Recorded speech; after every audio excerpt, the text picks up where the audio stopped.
Magandang araw mga kaibigan. Bigyan natin ng opinion reaction itong post ni Sas Rugando Sasot. Ito yung prediction niya sa 2028 na maglalaban. What I smell in 2028 is Martin Riza. So mag-team up Romualdez and Hontiveros. Just negotiate who is the VP. So it's either way around. Kung sino ang mag-presidente at vice president, interchangeable yan. Because the BP can potentially kick out the president and have a longer term. Pink Martini is real. So, sino makakalaban nila? Of course, sa Duterte, wala nang ibang tandem na nakikita ko kundi Sara Bongo. So it will be, kung matuloy Martin Riza versus Sara Bongo. Yan ang bloodbath sa 2028. Of course, there are others. Rapi Tulfo, malakas siya sa surveys. Kung hindi sila mag-team up ni Martin Romualdez, kakandidato si Ramon Tulfo. I don't know kung sino rin ang kanyang magiging partner. So, tatlo na sila. Sino pa pang mga may ambisyon? Leni Robredo, tingnan natin. So, pang-apat, Leni Robredo versus, and Kiko. Magbabalik sila.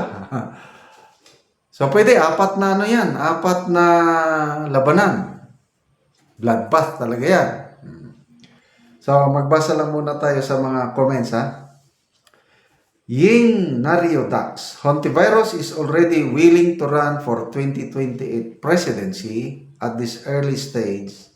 They are pre-positioning already with Kiko, Bam, and Jokno. Papayag ba ang taga-Sub-Saharan Mindanao at Cebu City? Mga Bisaya, arya na.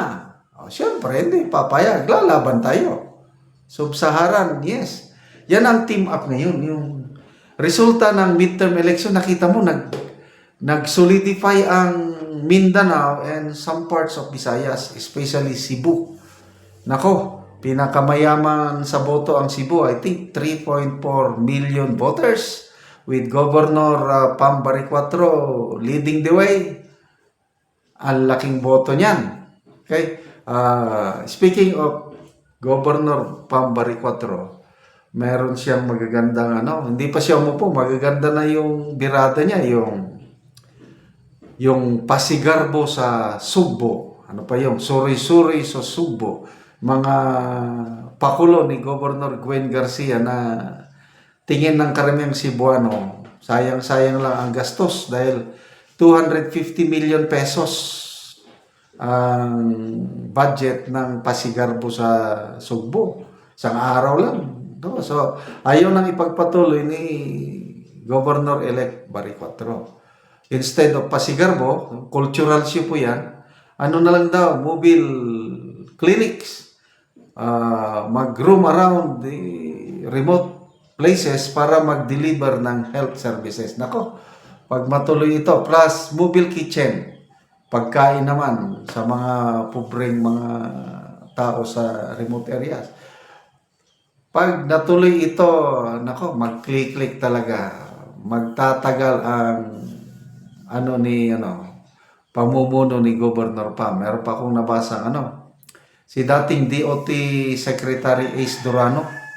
Kaninong presidente ba siya DOT Secretary Ace Durano? Inoferan niyan Special Advisor on Economic Affairs and Development. That's good. So, ayan, may vote base na tayo, Cebu plus of course Mindanao.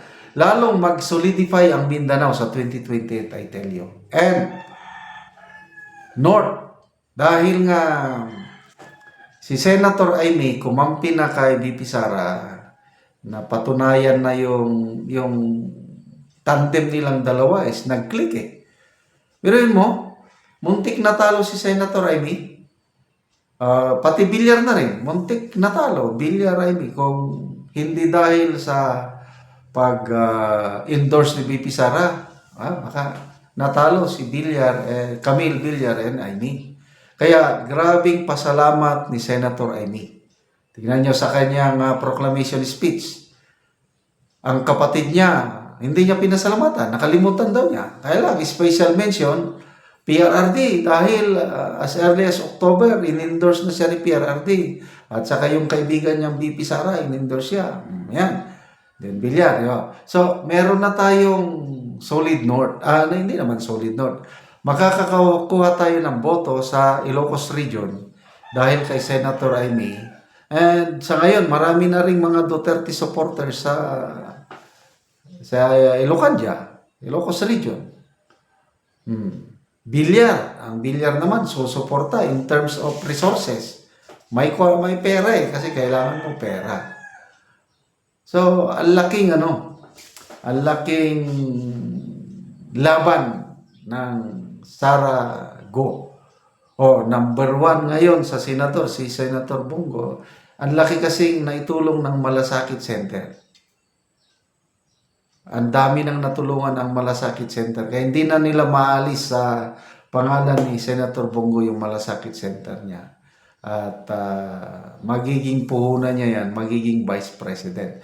Actually, yun pa noong 2022 pa, yan na yung gusto ni Tatay Digong na mangyari. Gusto niyang kakandidato si then Mayor Inday Sara as President, ang kapartner si Bongo, umayaw lang si BP Sara. Sayang, yung instinct ng ama, tama eh. So, wala sana tayong problema ngayon kung naniwala si BP Sara sa kanyang tatay. Di ba? Kailan? Yun na nga eh. Inamin ni Senator Aimee na naipahamak niya si BP Sara. Kasi ayaw tatakbo ni BP. Kaya ituloy niya yung pagiging mayor.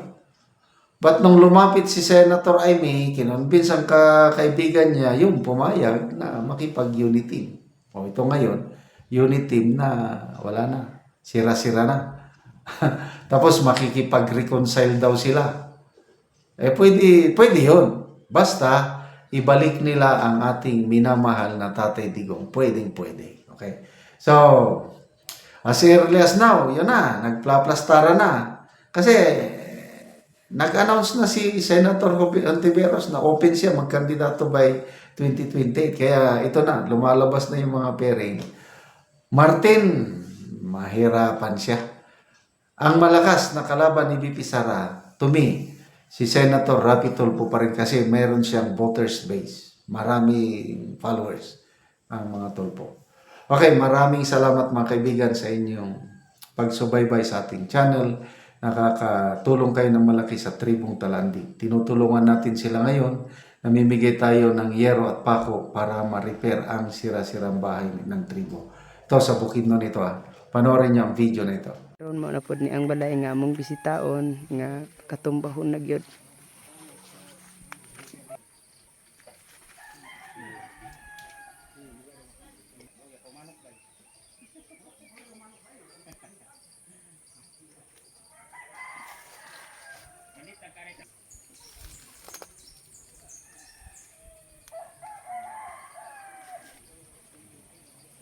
Ayo.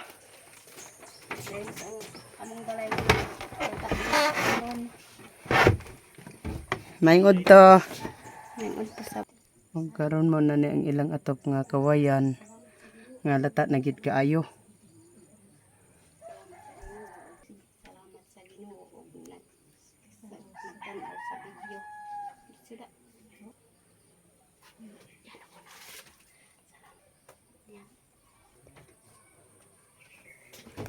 Og karon unsa imong og karon manguha na mo og kahoy.